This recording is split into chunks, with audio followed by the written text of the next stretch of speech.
Alright, what's up everybody? It's Lyds, and back by popular demand, we are back for some more Thronebreaker today, which I'm excited to say because I had a lot of fun last time, so today we're going to get right back into the action.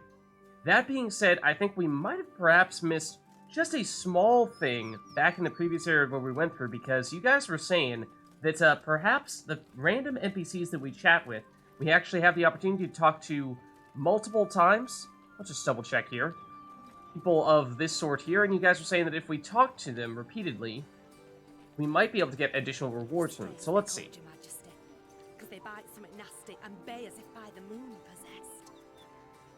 So you guys were saying if we listen to them and hear out all the things that they have to say, that on occasion they'll actually give us additional resources, which of course could prove quite useful. Oh, thought it were bandits riding in. Oh, thought it were bandits riding in. Okay. So it seems like that's going to be it from these people here. I don't think we can talk with anyone else in the area. But that's one good thing to just keep in the back of our minds, is that as we're talking to the people that we come across, worth just checking to see if they have more things to say, in which case they might have more things to give us. But anyways, as for our primary objective here, I think we're looking to continue on our way toward this area over here, where our main quest is, which looks like it's just along this main path, so we'll see what we happen to come across along the way.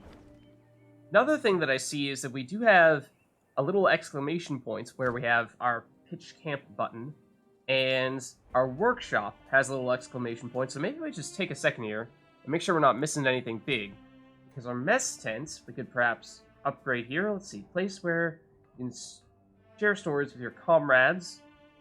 Sure. Select, question mark? Huh? Or command tent? This, perhaps? Enables unit creation? Or... okay. Oh, this is an option here, okay. To use scouts to mark the location of treasure and resources on your regional map. Ooh. That's an interesting one. So that presumably would make it a lot easier to make sure that you get everything that there is to get, although you pay what seems to be pretty large fee to make that happen, so... you know, if you're following a guide or something like that, then you could probably make sure that you're doing this already and you don't need the additional assistance. But since I don't think that's something that we're going to do, that's potentially worth considering. Let's just see what our other alternatives are here. Let's see. So for the workshop, we can gain one recruit after every battle one. Ooh, that's very expensive. Like, extremely expensive. But it does seem like the earlier you take that, the better it would be. Long term, it would presumably start to pay off, whereas if you do that last minute, then it's not going to have much time to pay off at all. See, trainer grounds provides access to training grounds, enables you to recruit new combat units in the command tent. Ooh, that we just outright cannot afford at the moment. And then Forager's Quarters, gain between 25 to 75 gold for every battle won. Again, very expensive.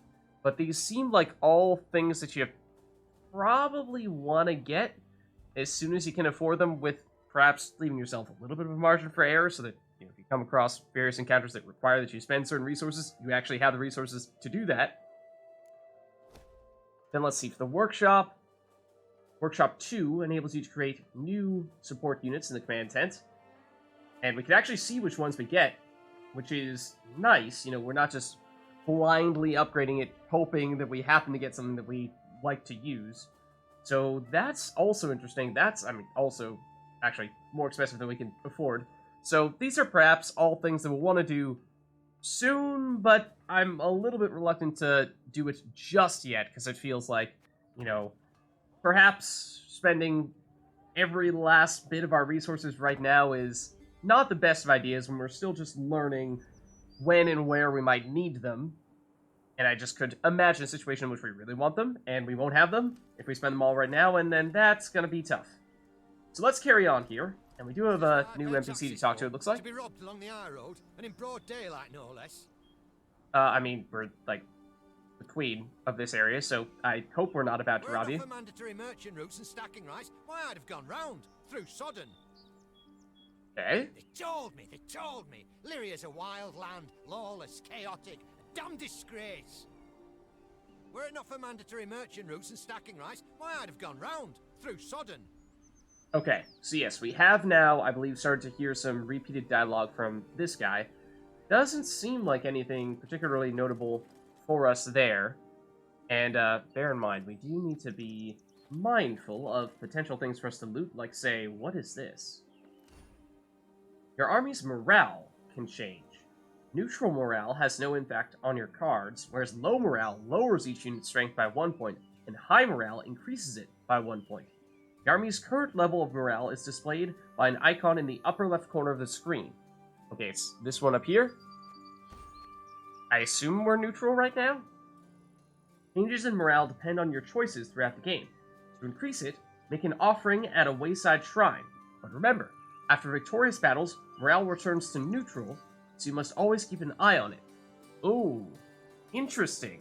I would have thought, if anything, that after completing a battle, you would gain morale, because, you know, you're doing well. But I suppose that's a way of making sure that you don't just get into this never-ending cycle of, you get a little bit of morale from, say, praying at this place, which I assume is what you end up doing, and then that allows you to more easily win the next battle, and then you just have this never-ending loop of always having positive morale, and then, you know, the mechanic doesn't really mean much at that point. So I suppose in that way it does make some sense. But anyways, let's see what we have here. So now it's green. So I guess that's morale high, and what was it? It was sort of like a yellowish color earlier, which I suppose means neutral.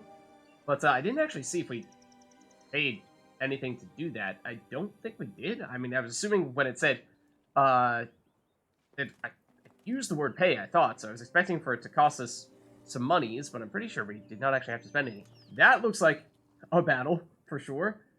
Let's just make sure there's nothing, like, over here for us to loot, because I don't know, I was getting this sense that perhaps that was going to be an option there. But I think we're probably headed straight over to that now. Mercy. Whatever is this filth? Necrophages, drawn here by blood's scent. For such vile monstrosities to prowl the high roads of my realm, I won't allow it. Attack! Alright, let's do it. Okay, who were those travelers whose bodies now littered the roadside? They had the look of pilgrims, who found misfortune after crossing paths with the strays of Spala. The bandits had slit their throats, leaving the bodies to rot under the sun. They'd likely have known the stench would attract the attention of flesh-hungry scavengers, thus exposing the next passers-by to a horrific death.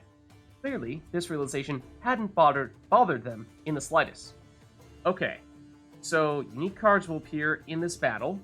I think we saw in the previous battle that we had some of our current companions in our deck, and so I wonder if maybe when they aren't tagging along with us, we might no longer have them, and those were some of our better cards, so that sounds good. Let's start the battle here. And a new opponents don't know what they're going to be like. A trophy is a unique type of card and can have only one in your deck at a time. Okay. The trophy will automatically appear on the battlefield at the beginning of the match. Sure.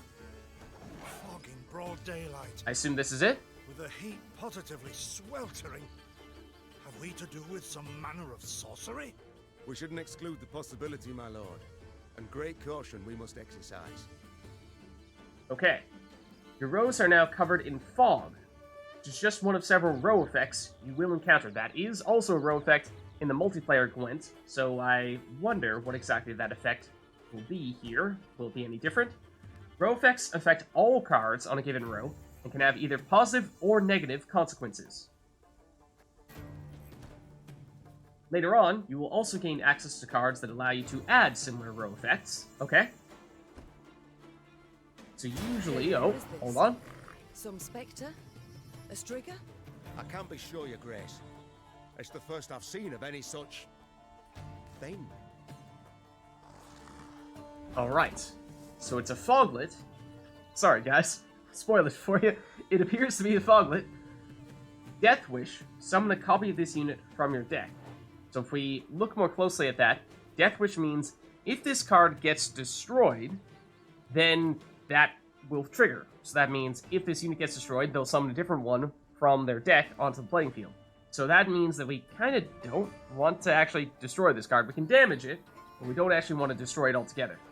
So that's something to bear in mind. And then our trophy here, Permanent Resilience. Whenever Meve uses her ability, reduce her cooldown by 1. Let's look more closely at this. Resilience is a status that allows the card to remain on the board at round end, then restores it to base power if boosted.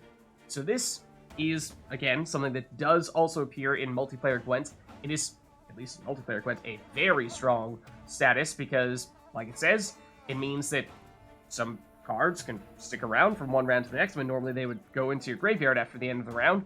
And especially if you can make sure that you get some of your strong cards to do that, then that is extremely powerful. Normally, at least in multiplayer Gwent, you'd only have 1, maybe 2 cards that can get resilience in your deck.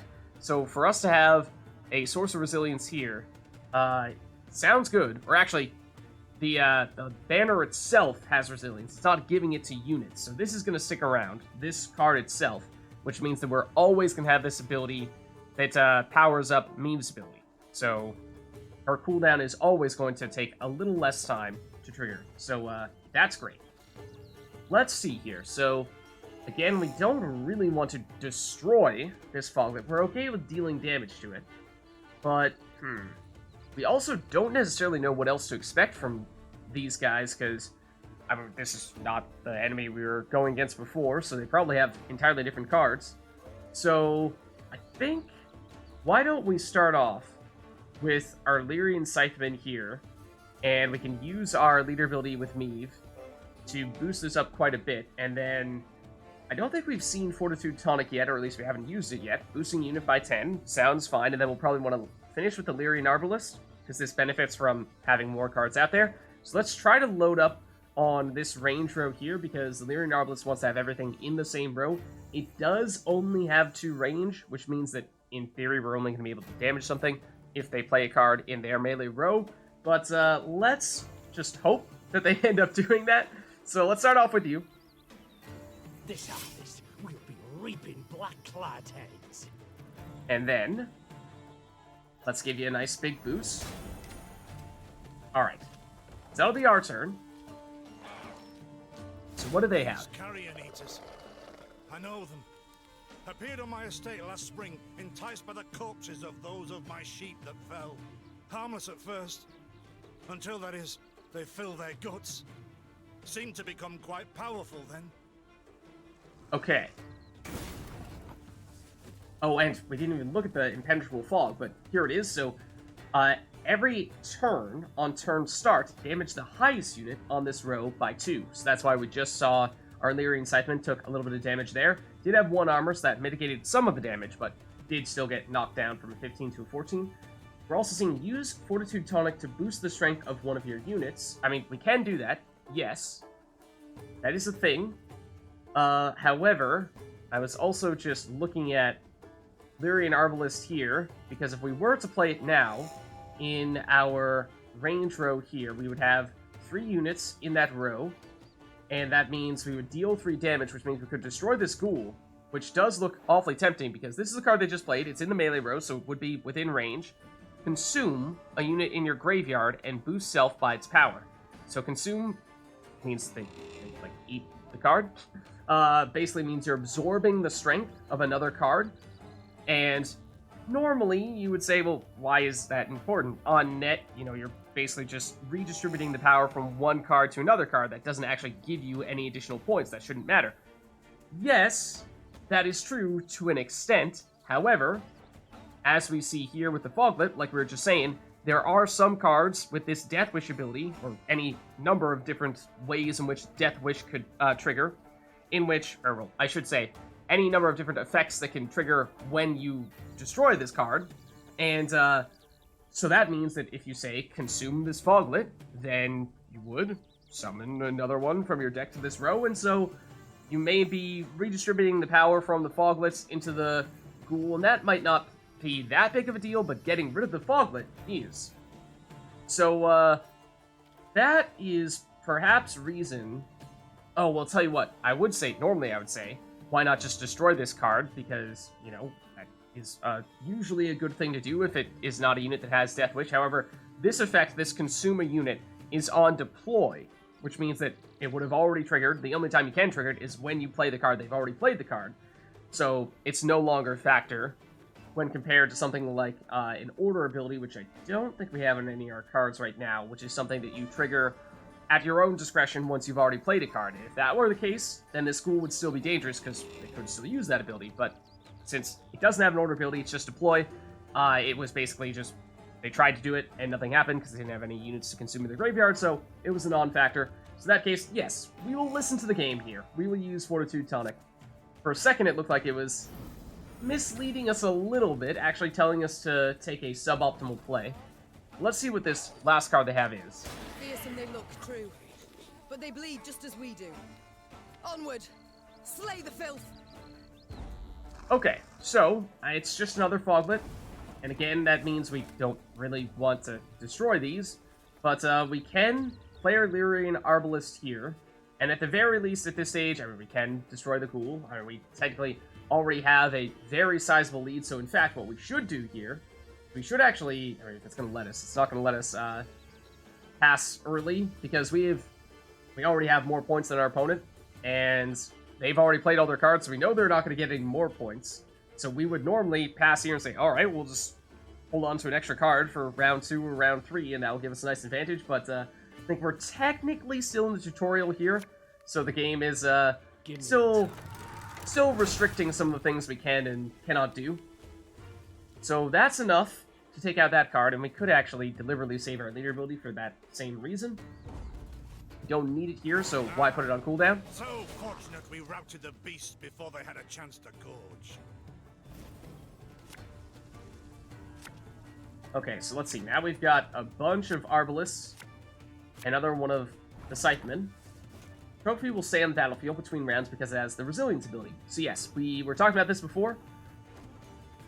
Because it has the Resilience status, which is symbolized by this little sort of fortification that you see in that bottom left corner there. That means that it will stick around from one round to the next, which is useful because that is powering up our leader ability here, which means that if we say, play a Scytheman now, My spirit's willing and how, but these damn boots are killing me. then we can immediately use this one here, get it boosted back up, and let's see what they're doing next here. So yeah, now it's a ghoul, another ghoul. Get more come. They fill their bellies, ma'am. This doesn't bode well. Oh no, not well at all.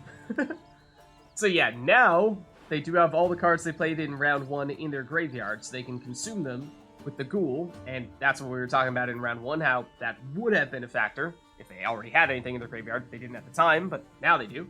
And they did consume one of the Foglets, and so when it's in the graveyard, that Death Wish doesn't trigger, because it only triggers when the cards are on the playing field. So that's why we didn't see an additional Foglet coming out here. So not too much of a problem with that yet, but we'll see if they have any other ways to play additional Foglets and get those destroyed and actually trigger that Death Wish with their future plays. But anyways, we got a Lyrian Arbalist here, and well, the tricky thing is that, well, they did play this relatively effectively because if we wanted to hit it, would need to put this in the melee row, and then we'd only be dealing 1 damage to it, and that wouldn't even break through its armor. So there's something to be said for that, but I mean, I guess we do. Arbalist is your command. It's not exactly a big play, but we'll live with it. Curses. Strong as steers they've grown. And they show no fear. Frenzied, my lady. It's bloodlust. They lose all instinct to survive, feel no pain whatever. I've witnessed this before.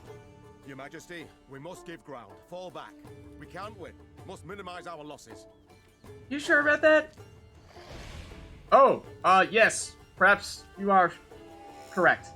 Just like Meve, each enemy leader has a unique ability. Using its ability, the enemy leader destroyed your strongest unit and threw it to its necrophage as feed, which has made them much stronger. My queen, there is no shame in ceding the field when fortunes turn sour. So there you can see they destroyed our highest unit, and that did not bode well for us. If a round isn't going your way, it might be best to pass your turn and save your strength for the next round, which is what I was trying to do in round 1, but it wasn't letting us. But remember, you can pass only at the beginning of your turn, before you have played any cards or used any abilities. So yeah, we saw them destroy our highest unit, and then they boost all of their units by our highest unit's power, so that's interesting. I mean, we had, what was it, a 15 strength card, I think, that they used to boost up both of their ghoul, well, their ghoul and their Al-Ghul. And yeah, so that backfired a lot on us, and in theory that means that we want to avoid having any really big units on our side, otherwise that's going to be really strong. So we'll pass here. That means we want to either get a lot of low power units out there or focus on dealing damage rather than boosting ourselves.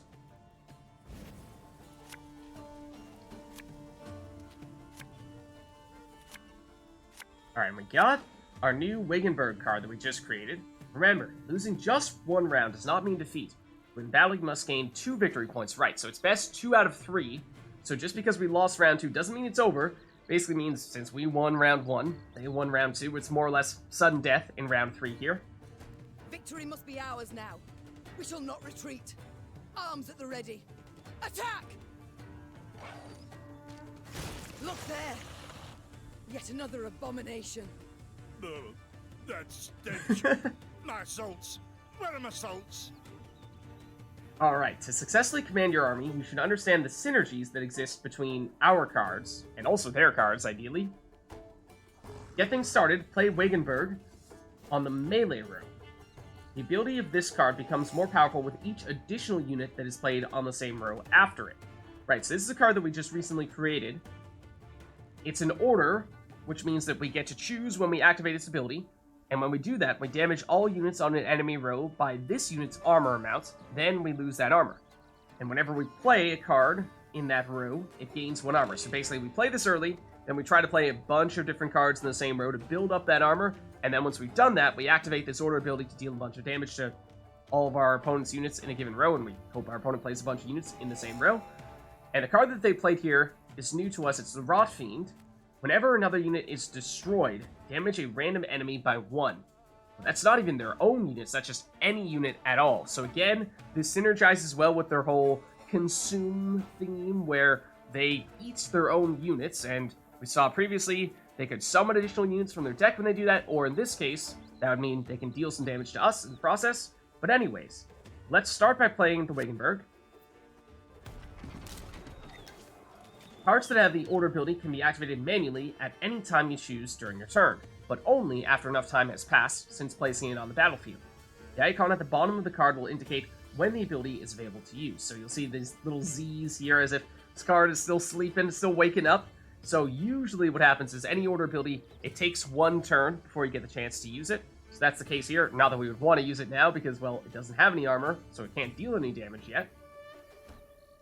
During your turn, you can activate any number of cards that have the order ability. Yeah, so if you have numerous cards that have order abilities, you could trigger them all on the same turn. You could basically save them up and wait to use them at the time you see as best fitting. But most can only be used once. The order ability of some cards can be activated multiple times in battle. Okay, we also do have our leader ability still. And this does boost a unit and give it armor. And, of course, we want to get armor on this card, so that's not a bad idea.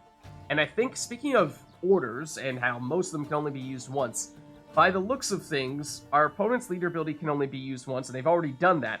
So we shouldn't need to worry too much anymore about having any one really big unit out there for them to consume and gain all the power from that. So that may not be a factor anymore. So, like, for instance, you'll see our leader ability says cooldown, whereas theirs does not.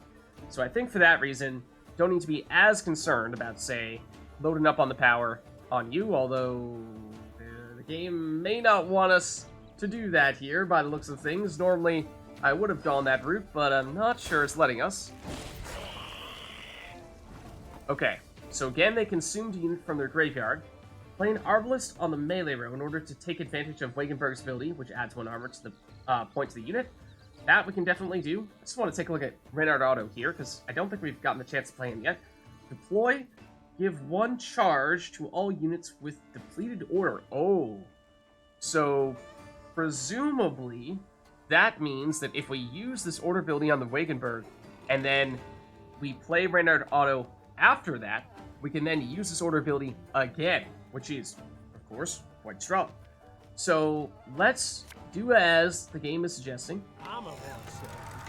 And who would we like to damage here? I think ideally, we're getting rid of this Rot Fiend, because this one does have some long-term value to our opponent, because anytime a card gets destroyed, they'll deal damage to us, whereas this Al Ghul has already done its thing. It uses deployability to get more powerful, but now that it's done that, there's nothing that it's going to continue to do here. So let's hit the Rot Fiend instead. Use Wagenburg's ability, okay? You really want me to hit the Al Ghul instead. I've already done what the game did not want me to do. But yeah, I'm going to continue to do that. Okay, so we lost the armor, but we dealt 1 damage. So that's what the ability is, and the more units we put on there in this row, the more armor it will continue to get. And I believe it will still continue to do that, but I believe we'll want to finish with Reynard Auto in that case to allow us to use that ability at the end. Let's see, so they have another Al Ghul. So again, they consume units from their graveyard, and they're going to eventually run out of units in their graveyard, right? Reynard's ability allows you to reactivate units whose order ability has already been used. As a result, you can use Wagenburg's ability once again. Play Reynard, I mean, yes, but it's also, I mean, I don't know if there's still that 1-turn delay after using Reynard, or if we can immediately use this ability as soon as we play him, because if we can play it immediately, then we actually should delay 1 turn, so I'm not sure if the game is kind of force-feeding us here. Trust each other. Yeah, you can do it immediately, so it is, the game is forcing us to play suboptimally here, as it turns out, but alright, let's damage these guys. So it would have been more, it would have dealt more damage had we done Lyria and Arbalest in the melee row first, and then played Reynard. And will you let us use our, okay, now you let us use, oh, well, I mean, Order of Operations would have been better to do this first again, so we get more armor, but it's just a little strange how, maybe we were in fact able to do that earlier, and for some reason, just wasn't getting it to trigger. But, there's just some things that it is or is not letting us do on our turn, because it is still sort of trying to force feed us a bit in the tutorial. So your opponent has run out of cards, and you have a sizable advantage. Victory is assured, so you can either pass your turn or play out your glorious triumph at the very end. So bear in mind, that is only something you should do if you know that you are about to win the second of your 2 rounds, because, or, well, you know, obviously we lost round 2, but we won round 1. So basically what I'm saying is, don't deliberately just overcommit in round 1 if you think you've already won, just to, you know, continue to stomp all over your opponent, because in doing so, you're losing an advantage you could have in round 2 or round 3, because if you have a big lead in round 1, you should save that card, and that gives you an advantage going forward.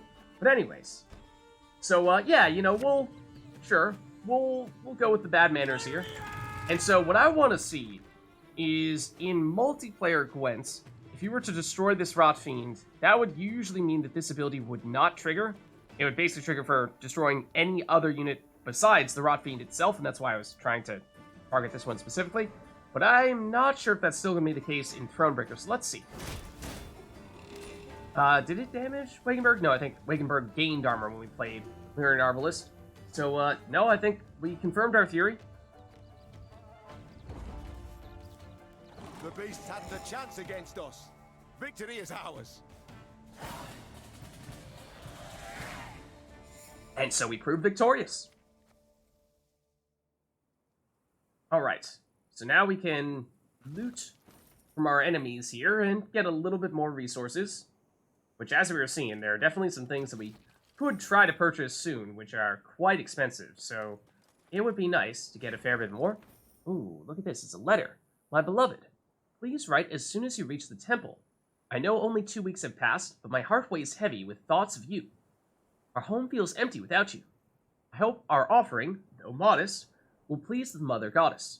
With her blessing, we shall have a child at long last. I've no doubt you'll make as loving a father as husband. Please be vigilant, and return to me soon. Forever yours, Rilke. Okay. Not sure if we will meet either of those people, but in theory they exist. Oh yeah, this is something. What do we have here? A few more resources. Yeah, I very much like how the little hand icon shows up when you get relatively close to something that is lootable. I think there are still some of those hidden chests, right, that won't do that. But for the most part, it seems as though we'll know when we're approaching something that we can pick up, because that would be a nice little thing to be able to do, so we make sure that we're not missing out on stuff, at least for the most part. And this is someone we can chat with. Let's see if they have anything to say. Many trees we've felled, my lady. Might you have need of them? So, take whatever your heart desires. Oh, yeah. Got some wood out of it. Call themselves strays? Well, we'll treat them like strays. We build a bridge, brick by brick. A one, a two, the pillar grows thick. I like this guy. Bandits here. Not surprising, neither, for we'd chase them off with our hatchets, we would. They call themselves strays. Alright, Well, so we'll now treat he's them like repeating the dialogue, strays. but funny guy, and we did get some additional resources out of it. So that seems good. Let's just keep our eyes peeled, see if there's anything else we can get along the way here, but I think we've been fairly thorough. Unfortunately, we did get oh, there's going to be something over there, but discovering signposts unlocks the ability to fast travel, allowing you to move between them at any time from your regional map. We did see that on the legend on the map when we were looking at it previously, but we didn't have any fast travel spots discovered just yet, so that should be quite useful, I would think. But let us nab this. And the thing is that we had a map, or like a treasure map of sorts, for the one secret gold chest that we found previously, but we don't have one of those now, except I'm seeing this here, and I'm wondering how we get up there. I'm thinking that either, let's just take a quick look, see if we can go up this way, or we're gonna have to go around sort of through this town that it looks like we're approaching. I'm thinking it's probably the latter. Yeah. I don't think there's a way to get up there. I mean, unless, like, even through there, I don't think we can do it. We could even, like, we're really trying to make a point of maximizing our probability of success. You'll see that after we did that fight there, we now have neutral or normal morale, because that resets every time. But, can we pray at this same place? No. Okay, so I was wondering if we could just, you know, like, do a battle, then immediately backtrack to that spot and get back to having high morale and rinse repeat. No, and I think that's probably a good thing. That would be a little bit too easy to just constantly go back to that. So let's see. Got a fast travel spot here. This is our main quest, so we are quite close to it. And in theory, the golden chest we're seeing is like right up there. So that would suggest that, what, you'd have to go around this way through here, and only by going all the way through town can you end up here? Seems like that's the route, and that's actually to travel quite a distance to get there. I feel like at that point we're going to get distracted by a bunch of different things, so try to make a mental note of heading back over there eventually. Okay, but anyways, let's head into town here, and, well, pick up other things. This is Hawksburn, which is the place that we are supposed to go for the main quest. Lady, the masks they wear. Have you seen them? They fangs, snouts, horns. Like a right proper nightmare. I suppose so. That's okay, we'll teach him a Your lesson. Majesty, I beg of you, thrash them bandits. Please. Scared to step out into me own fields, I am. We'll teach him a lesson. To raise an hand against the Queen. These hounds hold nothing sacred. Now, you're probably right. Thank you for listening to this tired bag of bones. Folk haven't lent an ear to old Poppy in a long while. Please take this for the road. And there you go. Yeah, we got 43 coins from just listening to him all the way through. So yeah, that's just further confirmation that is in fact a thing. Good to know. Or there's another place for us to recruit soldiers. 7! Wow. Okay, I was not expecting to get that many in such a short amount of time. So this is, I think, our main quest here. And I don't know if we're about to get thrown straight into a significant fight. I mean, these look like perhaps a guard and some civilians here. Who knows? You could potentially make the case that whenever we're expecting to have something big happen, it might be worth pitching camp and taking a look at any upgrades we can make, improving our deck so that we have a better chance of success. But let's hold off just a little bit because I don't know. I don't think this is going to be a fight unless, we get, like, ambushed by a bunch of those strays in the middle of town, but I don't know how likely that is. Soon, Queen and retinue arrived at Hawksburn. The men stationed there they found standing at attention, baking under the blistering noonday sun. Your Majesty, Count Caldwell. Stand at ease, Sergeant, and report. Alright, yeah, so what is the deal here? The local peasants we've rounded up in the yard, Your Grace. Expect they might have lent the bandits aid. Yet out of courtesy, hadn't inspired them. They haven't peeped a word. I mean, the person we were just talking to seemed to be pretty opposed to the bandits, but I suppose that's only one person. Others may be a little bit different. Might it please Your Grace to summon the hangman? He ties a noose for him, should have him jabbering right quick. I mean, that's pretty extreme, but I get what you're saying. It would certainly get people to fess up. I'll speak to them first. Your Majesty, for the Queen to question commoners, why, it's simply not proper. Sometimes you gotta get your hands a little dirty, though, even if you are the Queen. Whom for? I shan't be stripped of crown and titles for it, so no impediment do I see. Lead me to them. That's it. That's more like Bow it. low for your sovereign, Her Majesty, Queen Meve of Lyria and Rivia. Have mercy, Your Grace. We bear no guilt, we simple folk. Alright, but, have you been supporting the bandits? Let's see. We can be all threatening, or we can take it easy on them and say, don't worry, you've nothing to fear. I mean, they already do seem to be a little bit caught off guard. I mean, we are the Queen questioning commoners, which, as Count Caldwell was saying, is at the very least quite uncommon.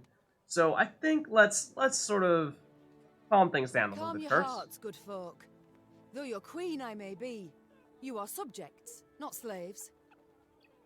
I mean, of course, there is still the chance that they have been helping the bandits, which is no good. So we're not going to let them off easy, per se.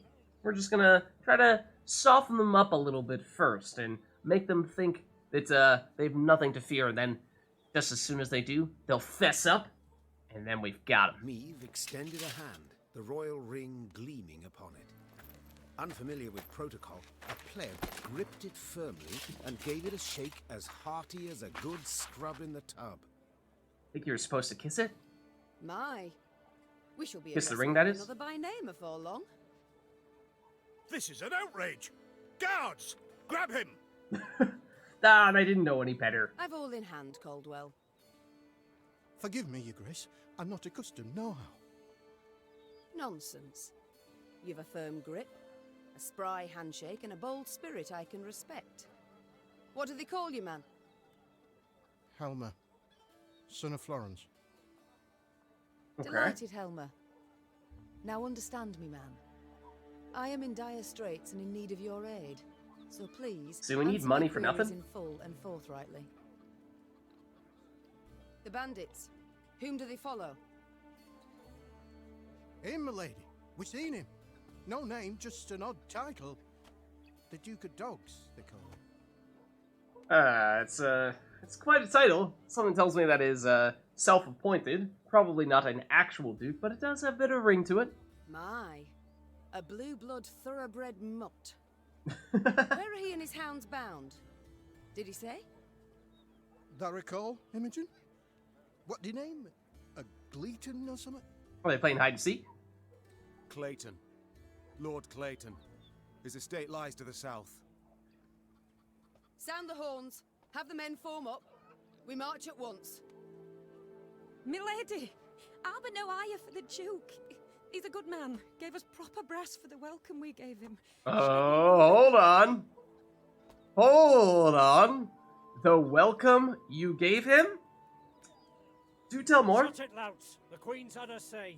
Your Grace, your orders. What are we to do with them? Choices you make will have consequences. Some may be felt immediately, while others may take time. Choose carefully. So, this may be the first time that we've seen a dialogue option that has, well, as it says here, direct consequences. So we've had other branching dialogue options in the past, although in some cases it's just been different topics of conversation, and ultimately we could go back and try out the ones that we did not initially go for. Sometimes, I don't think they made much of a difference at all, but let's see. This time, we can whip some sense into them, so, well, I think, although that is a metaphor, or an idiom, or what have you, in this case, it probably can be taken somewhat literally. Probably torturing them in some way to get the more information out of them, / just generally punishing them for supporting the bandits. We can press the men into service and set the women free. So, I don't know if that's like... This is pretty cruel. A very harsh way of approaching the situation. It's maybe neutral? Of sorts. I mean, we're recruiting the men into the military, and then setting the women free, so the women get off easy that time, or we can just let them do whatever they want to do. I'm kind of leaning toward this one.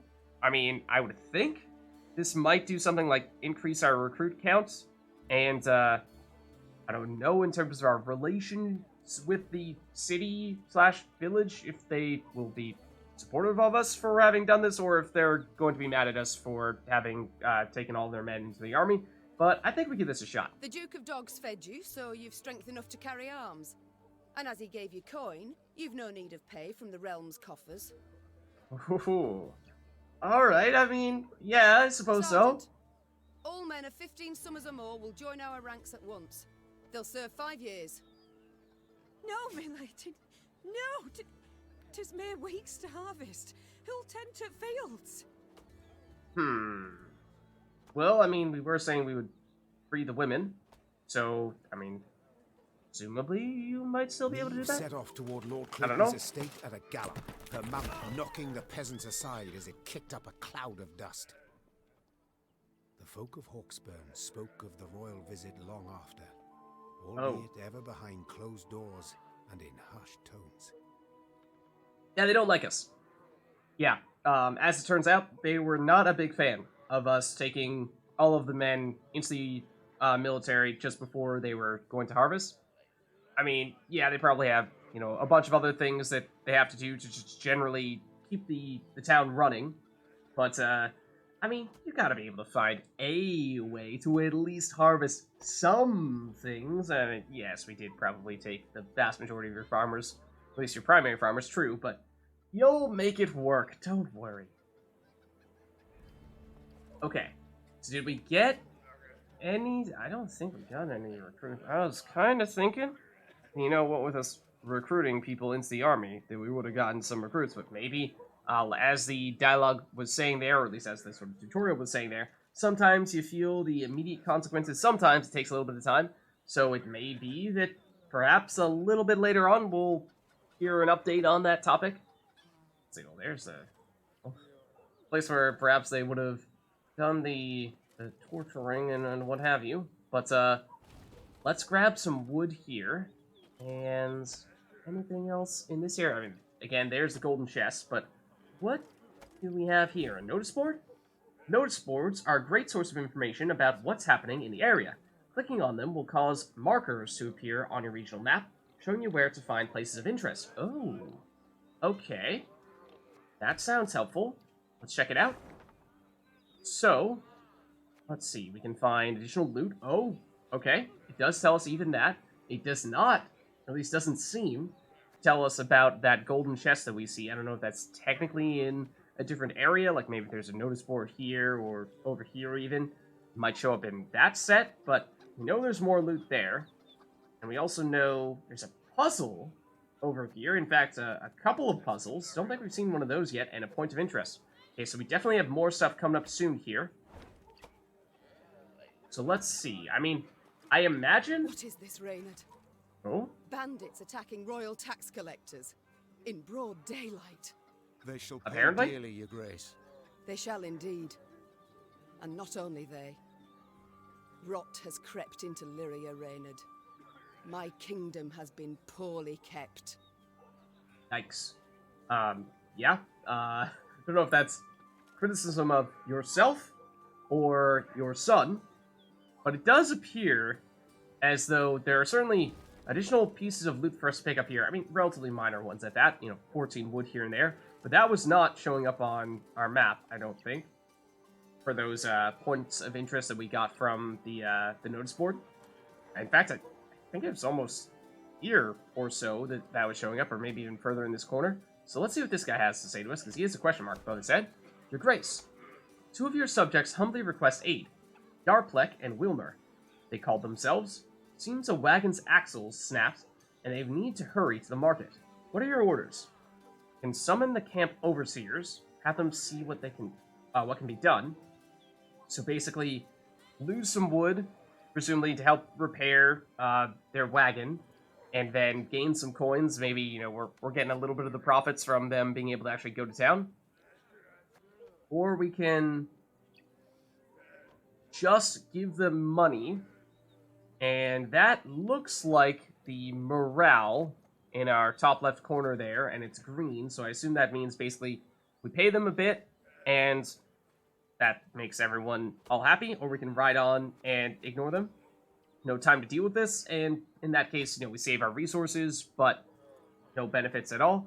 So, I don't know. I feel as if perhaps we can still manage our next match without needing the high morale. I'm not sure just how big of a factor it was in our previous battle. I don't think it was a difference maker there, because we won by a lot, at least certainly in round 3. I don't recall, so round 1 I think we did as well. So yeah, I think let's instead focus on maximizing the return of resources. And now that person just magically disappears. Okay, so yeah, was that the point of interest here that we saw from the notice board, or was it just this here? Oh! No, I bet it's this. This cave down here, okay. Not sure what that's all about. But we'll definitely want to see what that is soon. Let's just make sure we nab this too, and anytime I see these little... Yeah, these little huts now, I'm suspicious after we got what I think was our first golden chest here in one of these places. Reports. My queen. A stray of Spalla was found inside the dwelling. He was wounded during the siege in Hawksburn, then abandoned by his comrades. The location of their spoils he's offered to share. That is, should we spare his life. Oh, interesting. So if we release him, we gain this map where we get to find out where the treasure is. However, we actually make our team morale bad. That's what I'm assuming this red is. Or, in fact, you can see the arrow is pointing down as well. So it's red and it's pointing down, which suggests that, yes, it gets worse. Maybe it doesn't immediately go to 4 morale. If we're on high morale, maybe it goes down to neutral. If you're on neutral, then it goes down to low. Basically, it might just move 1 step in that direction. But our alternative is, by a cur of this sort, I will not be bribed. Hang him.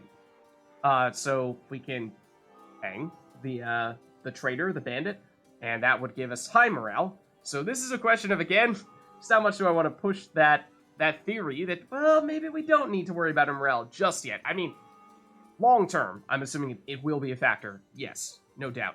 But I'm more so just thinking, at least in the tutorial, I'm not sure we need to be too concerned about that, right?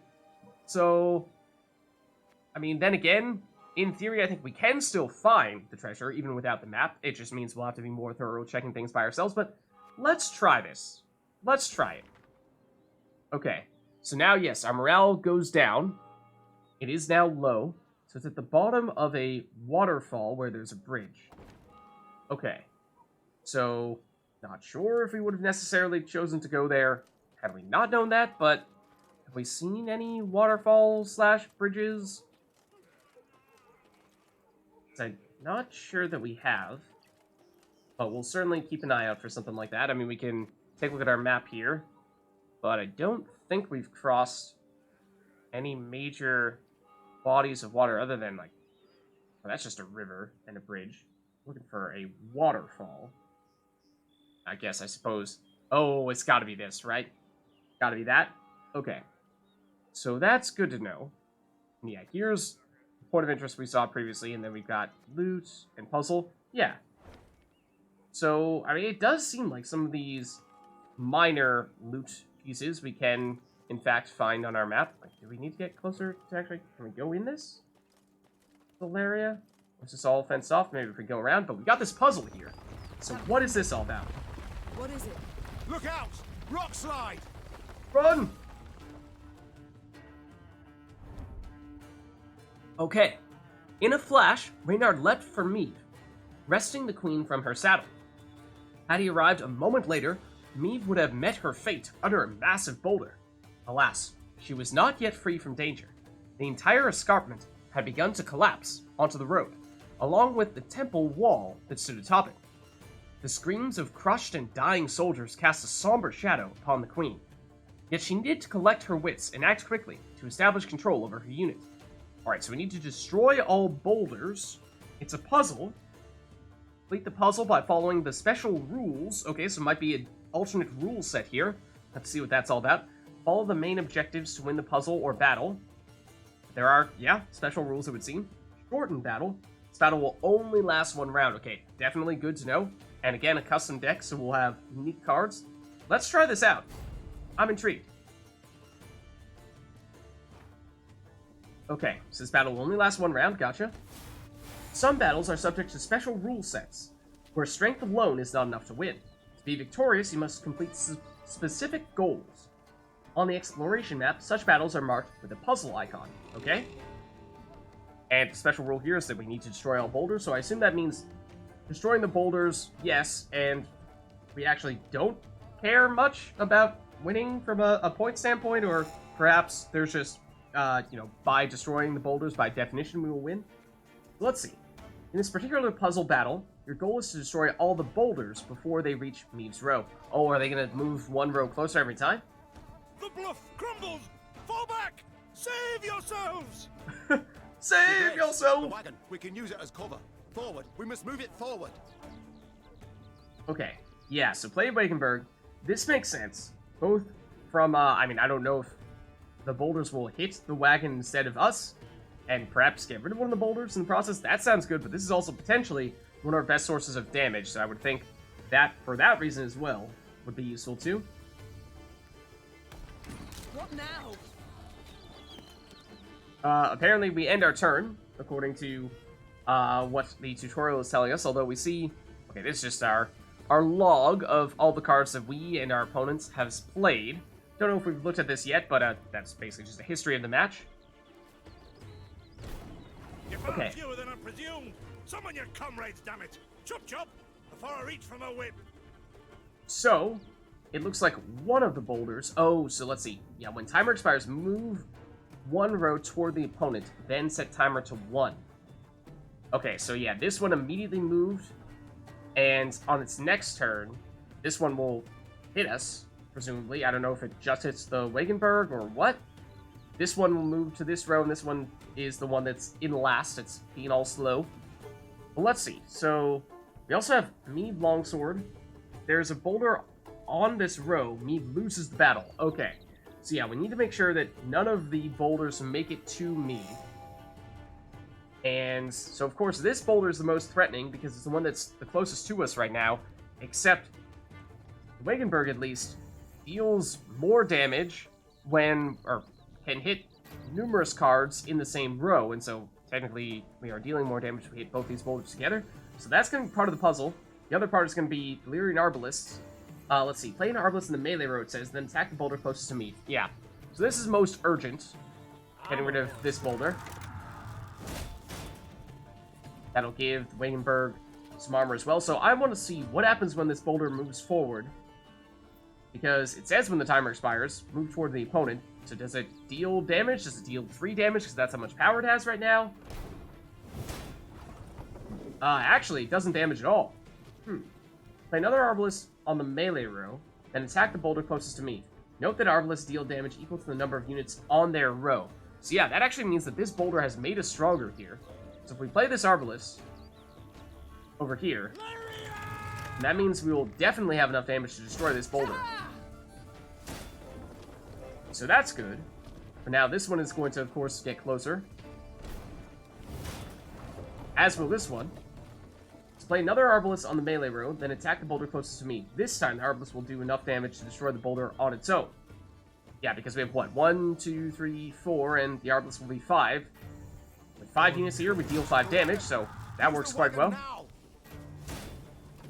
And yes, now the wagon is on 5 armor, which means it can also deal 5 damage. So we do this, and get rid of you. We've come through, Reynard. I thank you. And we succeed. The walls of the temple collapsed. The buttresses doubtless damaged by something. Or someone. There's naught we can do here. We ride on. Alright, so that is our first puzzle battle. Interesting how, yes, the rules did change significantly there, and I can only imagine the possibilities there might be to mix that up and really test us in terms of our cards, our abilities there, and all the more reason for us to take a closer look at other cards we can add to our deck to help ourselves succeed in those situations. But with that being said, I think this is probably a good place for us to wrap up here. And, well, thank you all for watching. Hope you enjoyed the video, and I'll catch you next time.